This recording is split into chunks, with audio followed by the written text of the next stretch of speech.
ఇచ్చి రామ్ చరణ్ ప్రోత్సహించారు. అయితే చిరుత సినిమాలో రామ్ చరణ్ నటనకు గాను బెస్ట్ డెబ్యూ యాక్టర్గా ఫిల్మ్ఫేర్ అవార్డుతో పాటు నంది అవార్డు కూడా వచ్చింది. అయితే చిరుత సినిమా చేస్తున్నప్పుడు రామ్ చరణ్కి చాలా విషయాలు అర్థమయ్యాయి.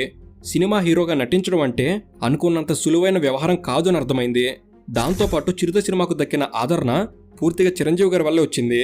కాబట్టి మొదటి సినిమాకు దక్కిన ఆదరణ రెండో సినిమాకు ఉండకపోవచ్చు. వారసత్వం అనేది కేవలం మొదటి అవకాశాన్ని మాత్రమే ఇస్తుంది. కానీ వచ్చిన ఆ మొదటి అవకాశాన్ని నిలబెట్టుకుని అభిమానులు సంపాదించుకోవడం పూర్తిగా తన ప్రతిభ మీద ఆధారపడి ఉంటుంది అన్న విషయం రామ్ చరణ్కి అర్థమైంది. మరోవైపు చిరంజీవి గారు మరియు అల్లు అరవింద్ గారు కలిసి రామ్ చరణ్ రెండవ సినిమా కోసం రాజమౌళి గారితో సంప్రదింపులు జరిపారు. గతంలో రాజమౌళి గారు ఇచ్చిన మాట ప్రకారం రామ్ చరణ్తో సినిమా చేసేందుకు ఆయన కూడా అంగీకరించారు. అల్లు అరవింద్ గారు రాజమౌళి గారికి సినిమా డైరెక్టర్గా పూర్తి స్వేచ్ఛనిస్తూ కావలసినంత రెమ్యునరేషన్ తీసుకోండి, బడ్జెట్ విషయంలో వెనకాడాల్సిన అవసరం లేదు, సినిమా మాత్రం ఖచ్చితంగా హిట్